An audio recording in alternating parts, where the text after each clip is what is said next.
존경하는 국민 여러분, 존경하는 국회의장님 그리고 선배 동료 의원 여러분, 농촌 출신 새누리당 황영철 의원입니다.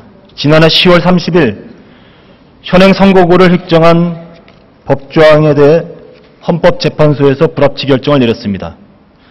이 헌법재판소의 결정으로 62곳에 달하는 지역구가 조정 대상이 되었습니다.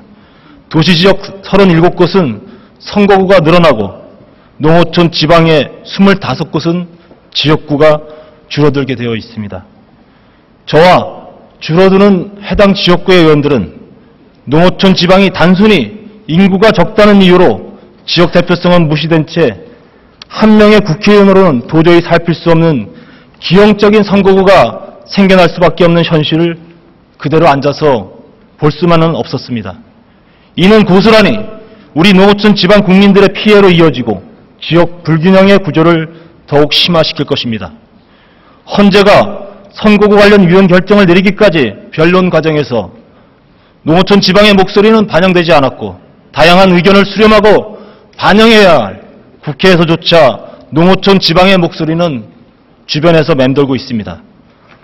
도농 간 인구 편차와 각 분야에 있어서의 개발 불균형이 현저히 나타나고 있는 우리의 현실을 고려할 때 농어촌 지방에 대한 선거구 획정 인구 기준을 완화해야 할 필요성은 여전히 존재하고 있습니다.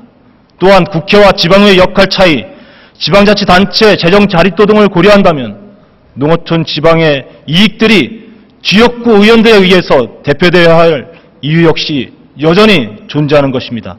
우리나라와 같이 단원제를 채택하고 있는 국가에서는 지역 대표성을 감안한 제도의 마련이 반드시 필요하며 이를 위해서는 농어촌 지방에 대한 기준을 완화시키는 방법을 우리 모두가 함께 고민할 수밖에 없습니다. 국회는 국민들의 의사가 정확히 그리고 효과적으로 정치 의사결정에 반영될 수 있도록 노력해야 할 책무가 있는 것입니다. 국회의원을 통하여 국민의 의견이나 이해를 공정하고도 효과적으로 반영해야 할 의무가 있습니다. 이번에 구성되는 정개특위에서는 농어촌 지방의 의견이나 이해를 적극적으로 구하고 반영해 주실 것을 간절히 촉구하고 싶습니다. 농어촌 지방의 목소리를 반영한 균형적인 정치 의사결정이 이루어져야만 합니다. 헌재 결정 이후 저와 선거구 조정 대상이 된 농어촌 지방 의원님들은 함께 농어촌 지방 주권 지키기 의원 모임을 결성하여 대처해 왔습니다. 여야를 떠나 지역구를 지키기 위한 것이 아니라 이번 헌재 결정대로라면 농어촌이 무너질 수밖에 없는 현실, 이 현실을 막아내기 위해서 농어촌 지역구의 국민 한 분 한 분을 대변하기 위해서 마음과 뜻을 같이 했습니다. 저는 농촌 출신 국회의원입니다. 농민과 서민을 위해 일하고 싶습니다. 농어촌 지방의 현실을 국회마저 외면해서는 안 되는 것입니다. 농민이 없는 도시민은 없습니다. 농촌이 없는 국가는 존재할 수가 없는 것입니다. 그래서 저는 농어촌 지방 국민들의 바람이 이번 정개특위 선거구 획정 기준 마련 논의에서 반드시 반영될 수 있기를 바랍니다. 그러나 이번 정개특위 구성 협의 과정에서 농어촌 지역 중심의 조정 대상 의원들을 획정위에서 배제하겠다는 여야 지도부의 합의가 있었습니다.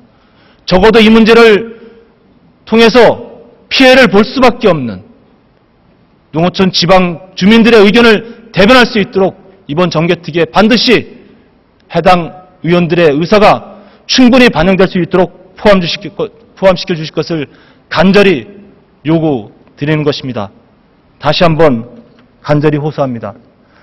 이번 헌재 결정으로 인해서 새롭게 조정될 수밖에 없는 농어촌 지방, 이 지역의 주민들의 바람을 간절히 반영해 주실 것을 부탁드리면서 찬반을 떠나 이번 이 자리가 아니면 이러한 현실 동료 의원님들께 호소드릴 자리가 없어서 토론을 신청했던 것입니다.